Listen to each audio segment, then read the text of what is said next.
Muy bien, como dije al inicio, vamos a tomar un tiempo para poder ver y repasar algunas cositas que hemos tenido en la carta de Colosenses. Para aquellos que se preguntan qué será que va a traer hoy el personaje aquí, se van a dar cuenta porque no traje nada en mis manos, al final se van a dar cuenta por qué.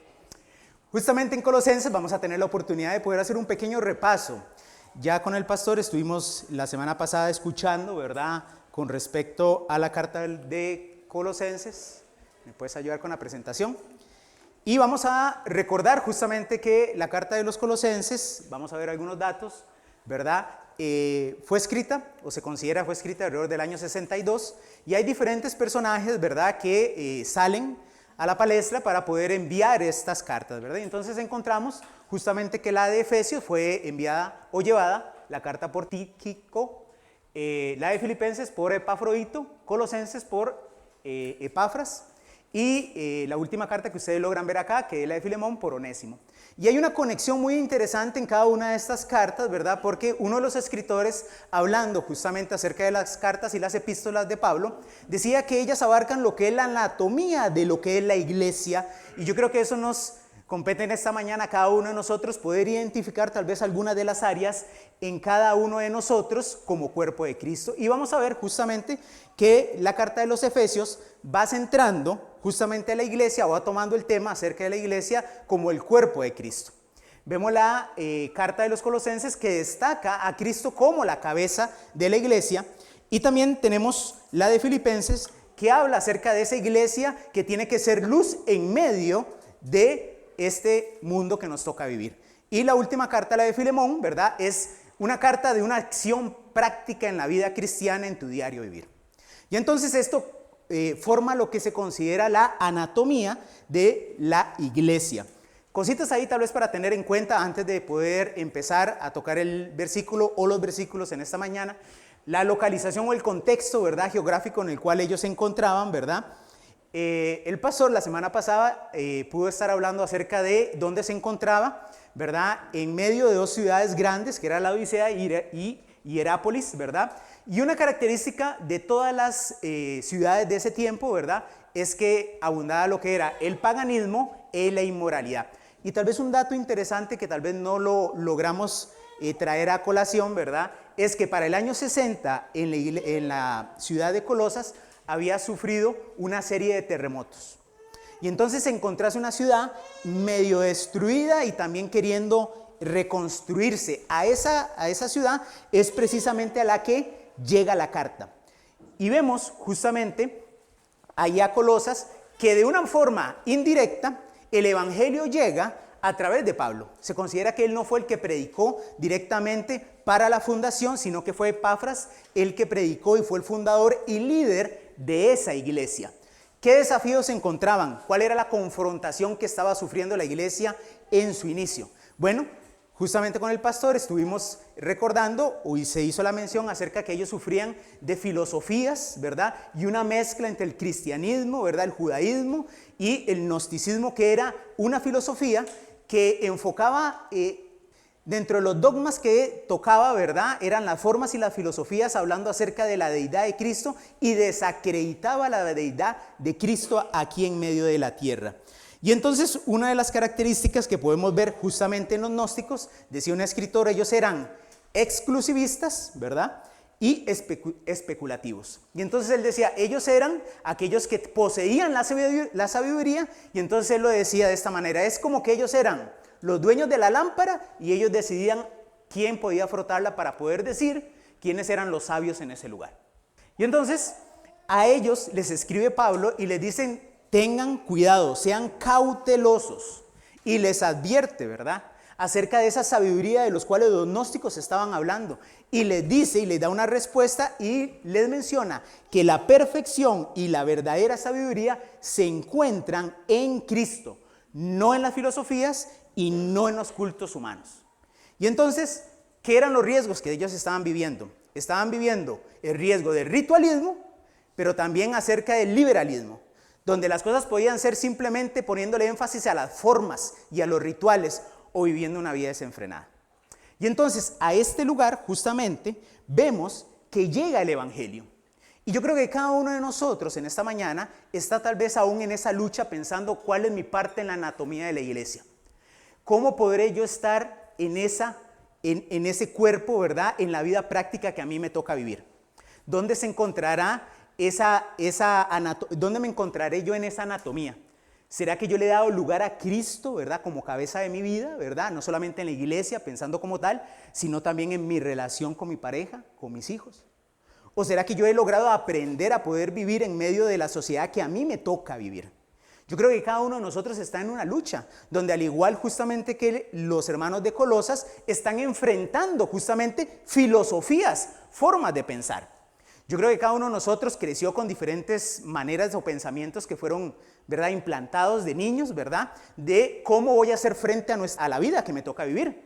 Yo tenía pensamientos mi mamá, ¿verdad?, divorciada, ¿verdad?, teniendo 2 trabajos, ella no estaba prácticamente en la casa, ella trabajaba en una zapatería en la mañana, en un bar-restaurante en la noche, y entonces ella nos dejó así como 4, por eso puse ahí, como 4 reglas así generales, ¿verdad? Entonces nos decía, usted tiene que salir bien en el colegio.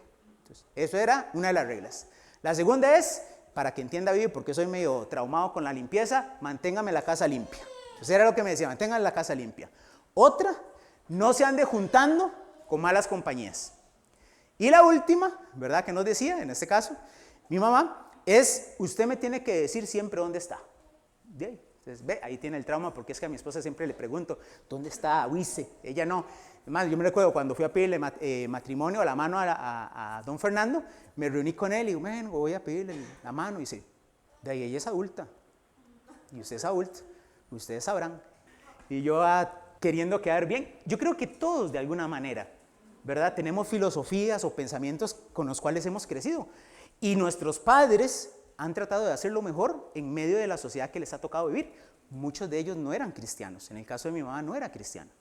Ustedes tienen que entender y tenemos que entender esta mañana que la sociedad en la cual ellos estaban viviendo, estaban confrontadas y estaban viviendo grandes desafíos, al igual que usted y al igual que yo en esta mañana. ¿Y cuál era el recurso del cual disponemos? Dice la palabra de Dios. Pablo dice, la sabiduría de Dios en la persona de Cristo. Y entonces él ora. Y le dice justamente a los colosenses, ¿verdad? Y creo que es una oración que nos puede alcanzar en esta mañana cada uno de nosotros, ahí en el versículo 9 de Primera de Colosenses. Y dice, Pablo dice que intercede, ¿verdad?, por ellos. Y dice, por lo cual también nosotros, desde el día en que lo oímos, no cesamos de orar por vosotros y de pedir que seáis llenos del conocimiento de su voluntad en toda sabiduría e inteligencia, para que andéis como es digno del Señor, agradándole en todo, llevando fruto en toda buena obra y creciendo en el conocimiento de Dios, fortalecidos en todo poder conforme a la potencia de su gloria, para toda paciencia y longanimidad. A mí me gusta justamente una de las traducciones porque también enriquece específicamente el versículo 10. Dice, así podrán agradar y honrar al Señor en todo. Harán toda clase de buenas obras y conocerán cada día más y mejor a Dios.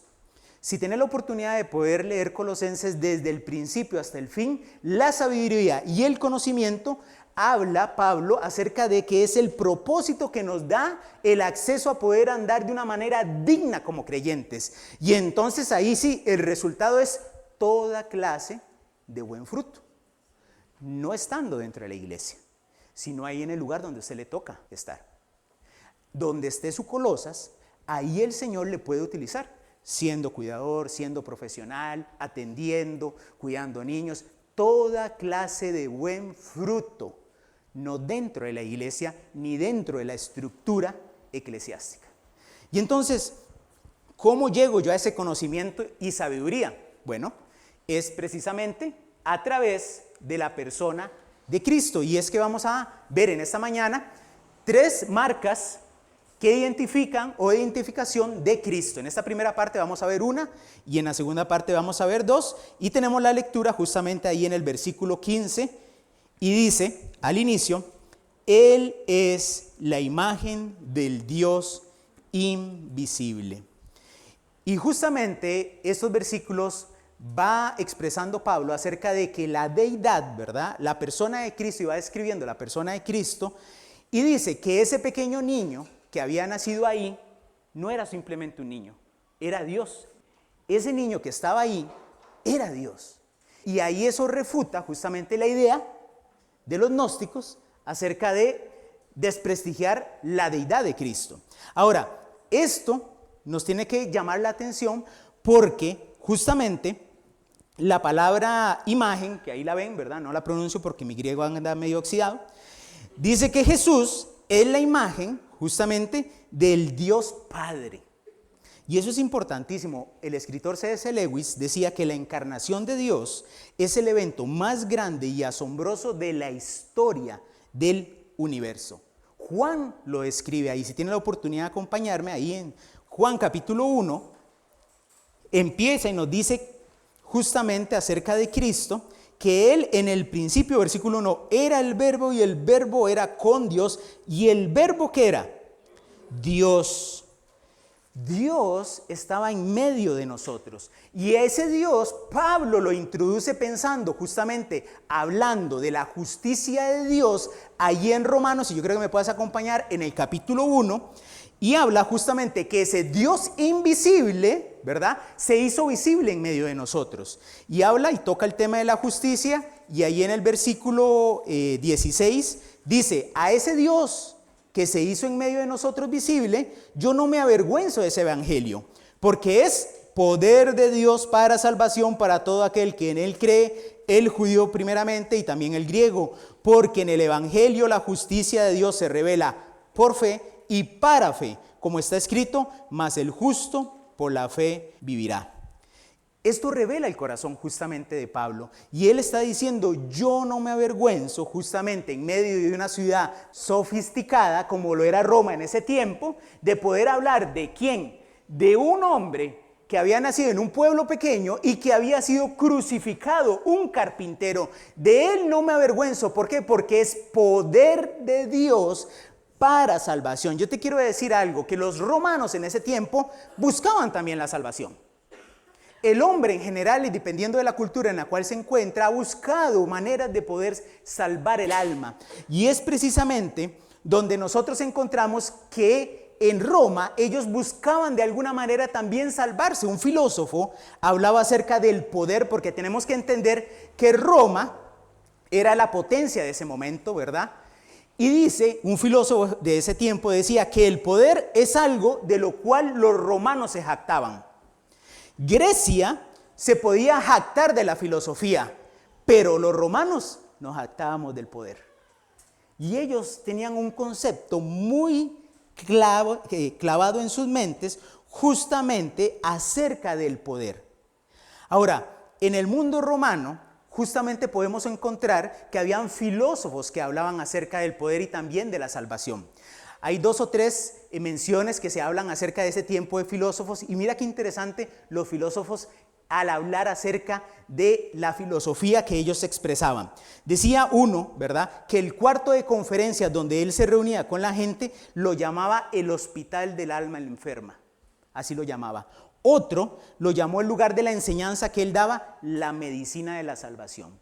Entonces ellos no estaban ajenos al término de la salvación, pero pensar en un niño que había nacido en un pesebre, un carpintero que había sido muerto en una cruz, era algo que no le llegaba al entendimiento justamente de romano. Se salía de su expectativa acerca de un rey y salvador muerto en una cruz.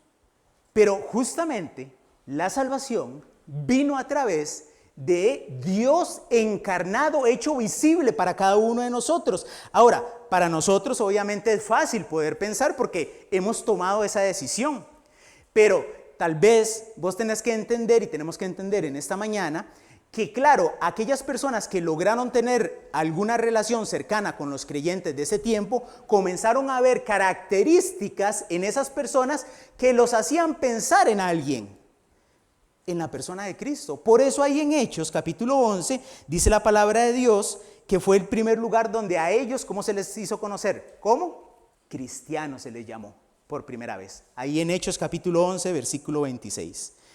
En ninguna otra persona justamente de la palabra de Dios podríamos pensar en diferentes personajes que se nos pueden traer a la mente en esta mañana que decimos, mira, si tenía características de la persona de Cristo?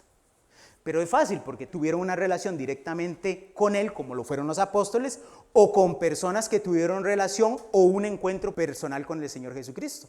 Entonces, ellos podían directamente relacionar esta persona, sabiendo lo que había vivido, con la persona del Señor Jesucristo.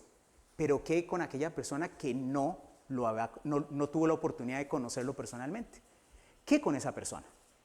Bueno, Hechos habla dentro de esas personas que estaban ahí, habían personas que habían tenido una relación con el Señor, pero habían otras personas que no habían tenido una relación directa con el Señor. A esos, ¿cómo se les llamó? Cristianos, ¿qué significa? Pequeños Cristo. Si nosotros vamos para atrás en el Antiguo Testamento, nosotros vamos a encontrar una persona que nos hace recordar más que tal vez de los otros personajes que podemos ver en el Nuevo Testamento, y es alguien que nunca conoció al Señor. Y ese personaje es José. Así que vamos a tomar rápidamente un tiempito para poder pensar en José.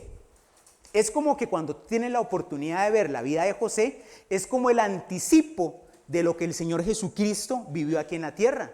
Es más, llama la atención que hay 3 personajes en el Antiguo Testamento del cual no se habla que haya pecado. Se menciona acerca de que Jonatán no había pecado, o no se hace la referencia, tampoco de Daniel, pero de José tampoco. Ahora, su vida se pareció tanto a la del Señor Jesucristo que un escritor comenzó a hacer comparaciones de la vida de José con la del Señor Jesucristo. Más de 10 comparaciones se hicieron, y yo quiero compartir contigo algunas de ellas. Mira qué interesante.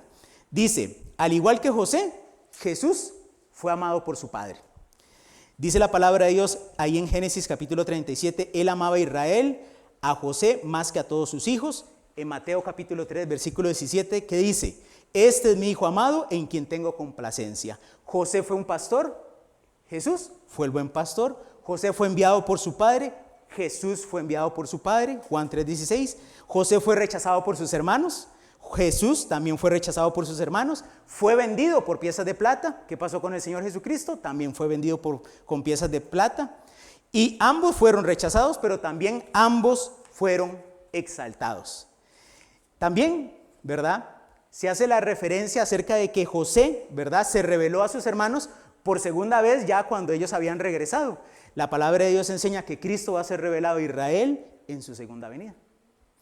Al poder observar la vida de José, vemos la guía de Dios y vemos cómo José tuvo suficiente pan para poder salvar a Egipto. Y la palabra de Dios habla acerca del Señor Jesucristo, que Él es el pan de vida. Entonces vas a ver características que en la vida de José, ¿verdad?, son definitivamente un anticipo de lo que el Señor Jesucristo vivió aquí en medio de nosotros. Es de modo que cuando uno tiene la oportunidad de ver la vida de José y ver algunas de estas comparaciones, hay más, pensás definitivamente en la vida del Señor Jesucristo. Dios en medio de nosotros. Cristo, ¿verdad?, Dios encarnado en la persona de Cristo. Ahora, ¿esto no es acaso lo que es ser un cristiano? Alguien que cuando lo ves te hace recordar a la persona del Señor Jesús. Es interesante que de todos los patriarcas, es un dato interesante, que de todos los patriarcas del Antiguo Testamento, de Abraham, Isaac y Jacob, José fue el único que no tuvo un encuentro personal, ni escuchó, ni le oyó, no tuvo un encuentro personal con el Señor. Pero del Antiguo Testamento no hay otra persona que se parezca más al Señor que José. Ahora sí, yo creo que ya para terminar esta primera parte, ¿se dan cuenta por qué no puede traer nada de esto? Ni una amuleta, el gordo, bueno, por aquí podemos sacar alguno, una silla y un choripán. Con esto quiero terminar. Yo tuve la oportunidad de estar en Argentina, voy a hacer el resumen, ¿verdad?, bien pequeño. Me había accidentado en Argentina, me operaron y entonces yo tenía que ir a Buenos Aires para poder renovar mi pasaje. Me senté con un compañero el día que teníamos que ir a Buenos Aires, nos estaban proveyendo una microbús para poder ir. Me siento con un compañero con muletas, venía con mi bulto y todo, y le digo, estábamos desayunando y le digo, ¿me puede llevar el bulto? ¿Está bien? Me voy yo adelantando porque yo era el más lento, me subo, llegamos a Buenos Aires, 120 kilómetros, me bajo y entonces empiezan a sacar todo y le digo a mi amigo, ¿me pasas el bulto? ¿Cuál bulto? Me pegaron una cepillada ahí en la embajada, ¿verdad? Por teléfono, ¿verdad? Al día siguiente, ¿verdad?, llego yo y se me acerca mi consejero que se llamaba, le decían el gordo Delgado, por eso es que está así, el gordo Delgado.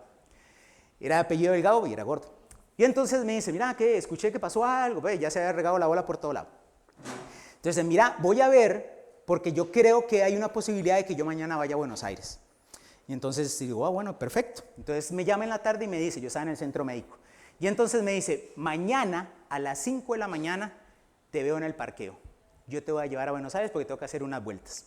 Entonces llego yo y él me había preguntado, ¿cómo te fue en el viaje? Y dice, sí, medio incómodo porque yo andaba así con la pata así toda tiesa, ¿verdad? Y entonces llego, a ese día llegó con una microbús Sprinter, que es una grande, una Mercedes, si no me equivoco. Y entonces me dice, mira, no te preocupes, y me abre la parte de atrás. Y había puesto una silla como de playa en la parte de atrás, amarrada. Y dice, vos vete ahí. Solo fui yo con él hasta Buenos Aires, me ayudó a poder hacer todos los trámites. Y de camino paramos ahí, en una ruta donde estaban vendiendo lo que eran choripanes, ¿verdad? Por eso es que está el choripán. Y entonces dice, vamos a comer. Y entonces me abre la puerta, yo estaba sentado así, parecía el rey Midas, ¿verdad? Estaba comiendo, y yo lo veía a él así, ¿verdad? Yo le estaba viendo, y yo decía, ¿será que realmente vino porque tenía que hacer unos trámites? A esta altura yo no me recuerdo que hayamos hecho algún trámite aparte del mío. Y yo mientras lo veía pensaba, Señor, gracias, porque hay alguien que tal vez no tiene ninguna relación directa conmigo, ¿verdad? Sí es mi consejero, pero se preocupa por mí. Y justamente pensando, ¿qué hará diferente en nuestra vida el día de hoy como creyentes en medio de la sociedad que nos toca vivir? Que las personas, o que tú y yo, ciertamente vamos a conocer, que es la oración de Pablo, que ustedes conozcan la persona del Señor Jesucristo. Pero cómo las personas con las cuales nos relacionamos van a poder ver a Dios en medio de ellos, a través de nosotros. Entonces no es tanto lo que conozcas, que es lo que deberíamos de buscar, conocer la persona de Dios, sino también poder pensar qué tanto yo reflejo la persona de Cristo en mi vida. ¿Cómo podremos hacer en esta Navidad? Ciertamente vamos a estar pensando en el pesebre, en los regalos, en muchas cosas, pero ¿cómo podré yo tal vez darle el regalo a alguna persona que tengo la oportunidad de relacionarme en tu Colosas? De que pueda pensar que Dios está en medio de nosotros porque hay un creyente que me recuerda a la persona de Cristo. Amén. Y justamente Colosenses capítulo 1, versículo 16 al 18, va tocando justamente la persona del Señor Jesucristo y se nos presenta y destaca la deidad y la preeminencia de ese Cristo en medio de nosotros, pero también creador del universo. Vimos ahí, y quiero que me vuelvas a acompañar a Colosenses, vimos en la primera parte, versículo 15, que Él es la imagen del Dios invisible, ¿verdad? Y vimos la primera identificación que hablamos acerca de la persona de Cristo. Y en esta segunda parte vamos a tocar el versículo 15 y 16, pero en esta primera sección vamos a pensar en la parte B del versículo 15. Dice, Él es el primogénito de toda creación. La definición de primogénito habla acerca de preeminencia, pero también de autoridad, y transmite la idea de una prioridad y autoridad. Quiere decir que ese Cristo que nació en ese pequeño pesebre tenía toda la autoridad, ya desde ese momento. Tenía la preeminencia y la autoridad, ya nacido ahí en el pesebre, pero antes de haber entrado a nuestra, ¿verdad?, época en ese momento, ya tenía toda la autoridad y toda la preeminencia. Y un escritor lo transmitió de esta manera y dijo que la supremacía de Cristo sobre toda la creación y la redención es la base de nuestra esperanza y gozo navideño.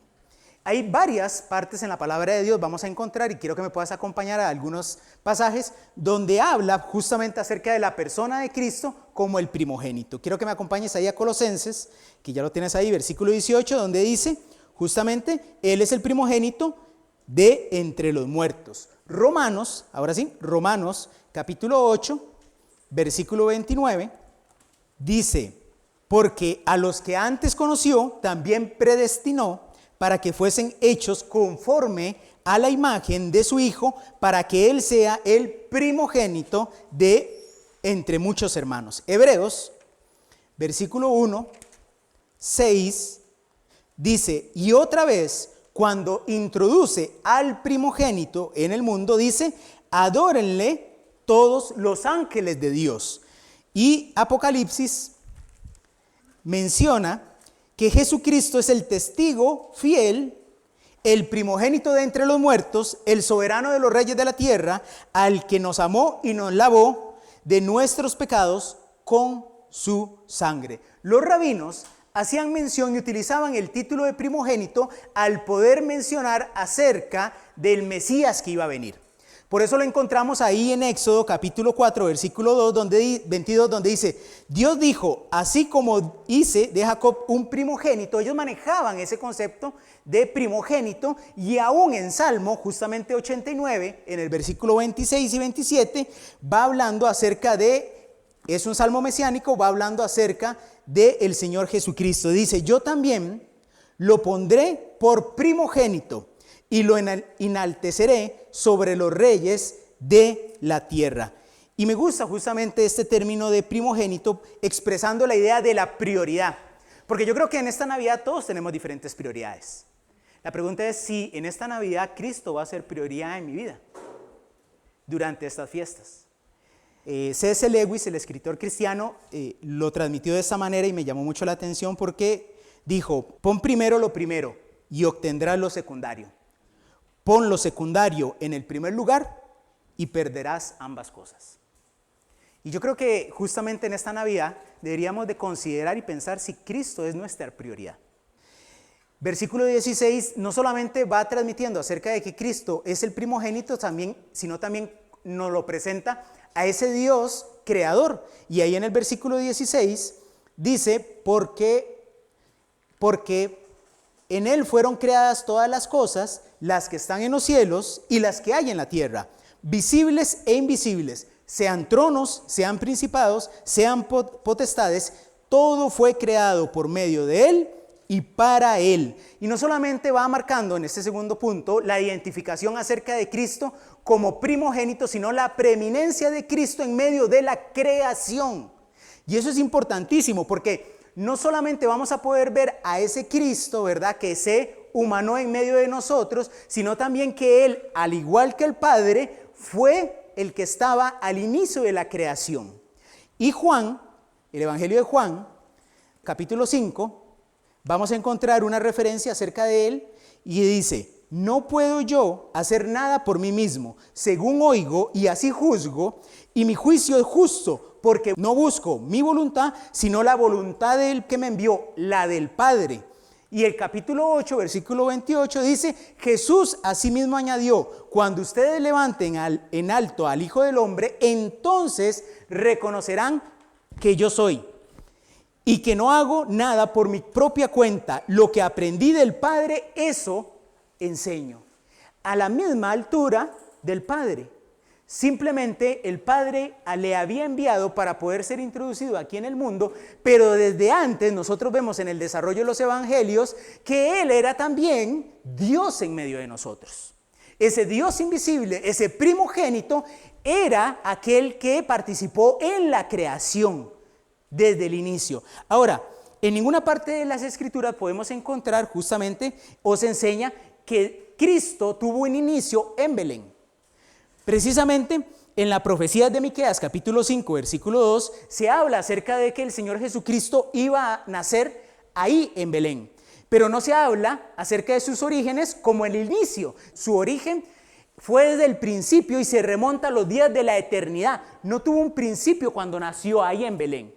Y si recuerdas, es la mención de la cual cuando los sacerdotes y los maestros de la ley se acercaron a Herodes ante la pregunta que él hacía acerca de dónde iban a nacer, ¿verdad?, este rey, dice la palabra de Dios ahí en Mateo capítulo 2, versículos 5 y 6, ante la visita de los magos, dice el versículo 2, dice: cuando Jesús nació de Judea en los días del rey Herodes, vinieron del oriente a Jerusalén unos magos, diciendo: ¿dónde está el rey de los judíos que ha nacido? Porque su estrella hemos visto en el oriente y venimos a adorarle. Oyendo esto, el rey Herodes se turbó y toda Jerusalén con él. Y convocados todos los principales sacerdotes y los escribas del pueblo, le preguntó dónde había de nacer el Cristo. Ellos le dijeron: en Belén de Judea, porque así está escrito en el profeta Miqueas capítulo 5, versículo 2, y tú, Belén, de la tierra de Judá, no eres la más pequeña de entre los príncipes de Judá, porque de ti saldrá un guiador que apacentará a mi pueblo Israel. Otra traducción o el término de guiador es gobernante, y el de apacentar habla acerca de guiar también. Entonces, en la posición en la que se encontraba Herodes, escuchar de estos extranjeros que iban a ser un rey y que él iba a ser el gobernante y él era el que iba a guiar al pueblo cuando él estaba en una posición de autoridad, precisamente le pasa lo que dice la palabra de Dios. Él se turba, otra traducción dice, se espantó grandemente. ¿Por qué? Porque venía alguien que iba a tomar su lugar, por lo que ya era una profecía dada desde mucho tiempo atrás. Y entonces, en ese pequeño lugar llamado Belén, que significa, ¿recuerdan qué era lo que significaba Belén? Casa de pan. Un día en la casa de pan nació el pan de vida en medio de nosotros. Isaías va hablando acerca de este Cristo y dice en el versículo 6 de capítulo 9, porque un niño nos es dado, hijo se nos ha sido entregado o dado. O sea, nació un niño, pero ese hijo ya existía. Y el Señor le envió para que pudiera estar en medio de nosotros, porque vino desde la eternidad, pero asumió nuestra humanidad. Y Pablo, justamente a través de esto, está tratando las filosofías de ese tiempo, los gnósticos que hablaban acerca del misterio, acerca de cómo es que se había creado las cosas, y ellos pensaban acerca de que era a través de las emanaciones, y entonces que un Dios en esa escalera descendiente había dado inicio a otro Dios, y ese Dios en consecuencia a otro Dios, y en esa escalera se encontraba ¿quién?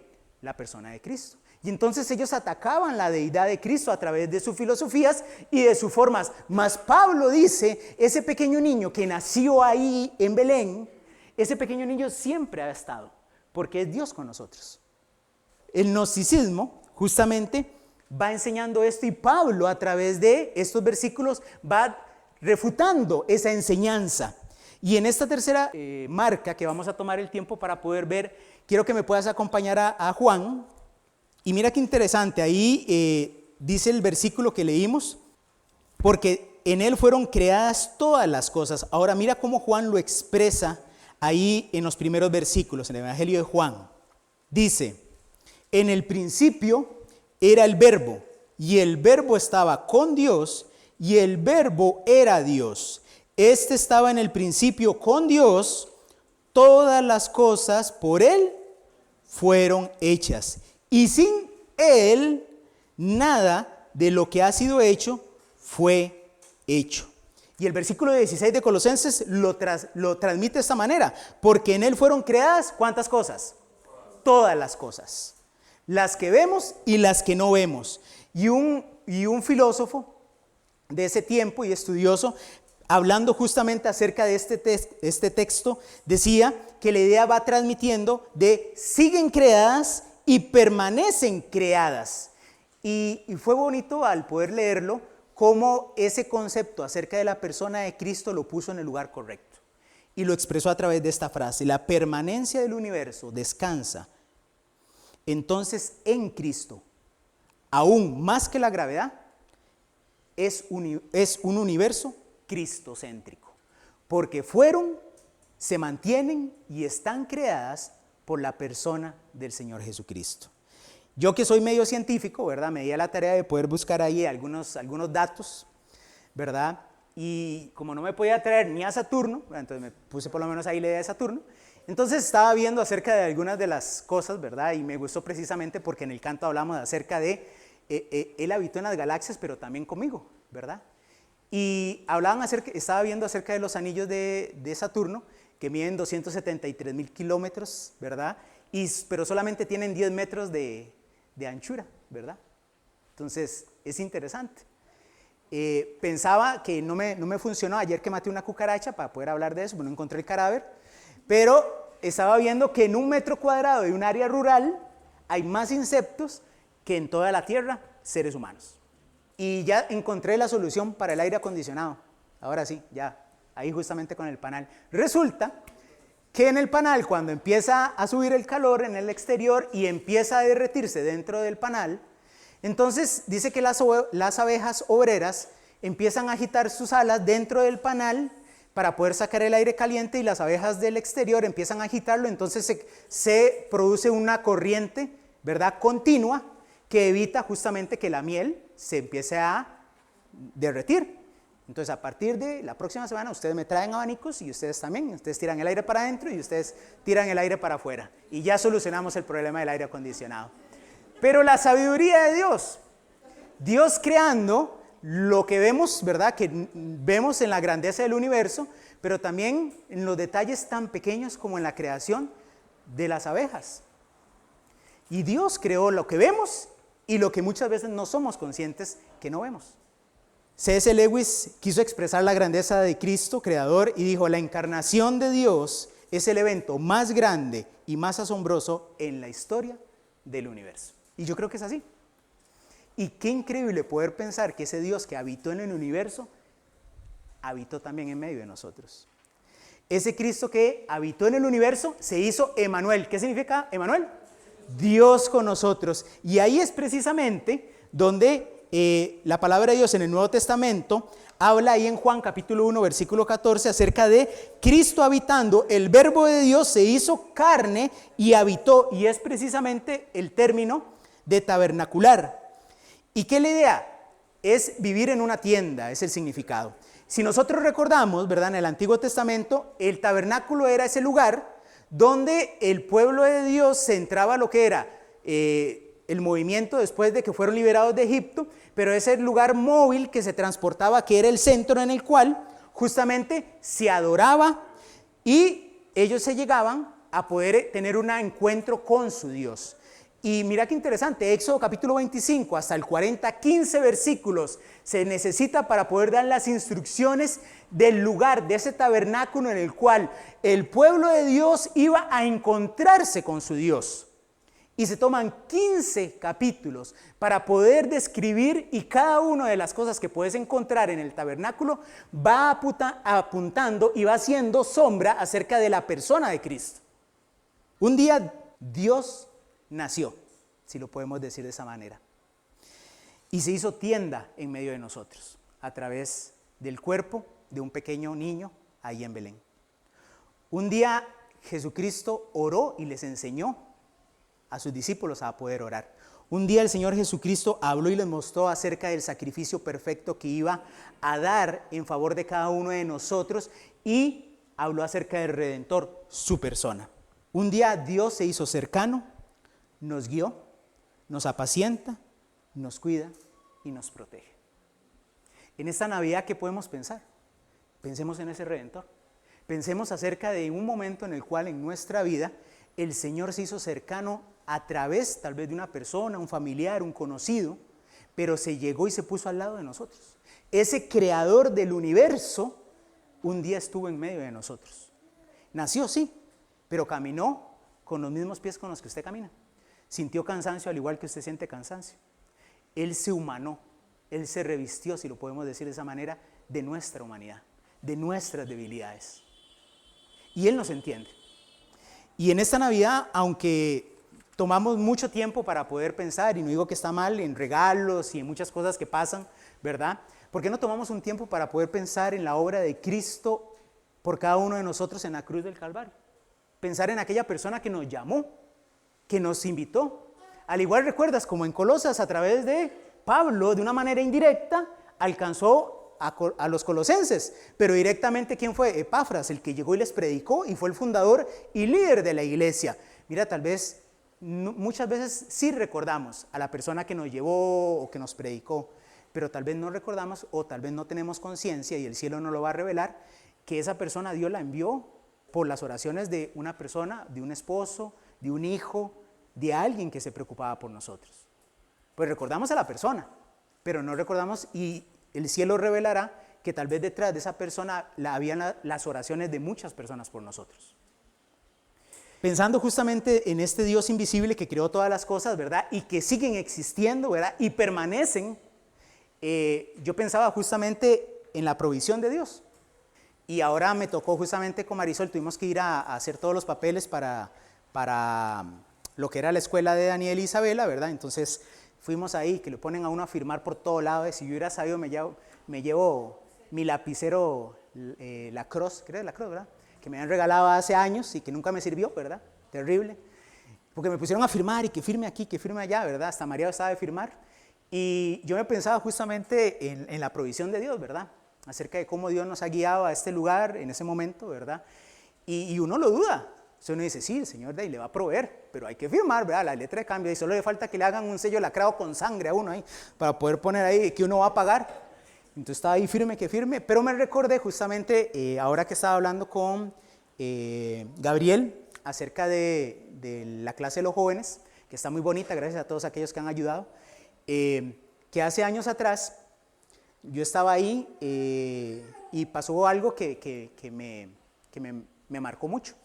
Porque el día anterior yo había hecho una cena cuando estaba pensando ir a Argentina y cuento un poquito el contexto. Entonces invité a diferentes personas para que pudieran apoyarme. Entonces yo les presentaba el proyecto, que les presentaba la presentación y que tenía las cartitas y era una cena. Entonces yo invité, de ahí uno hace listas, ¿verdad? Entonces uno dice, ¿no? En ese tiempo yo creo que estaba doña Marielos y don Walter, no sé si se recuerdan, mis padrinos mágicos, ahí estaban.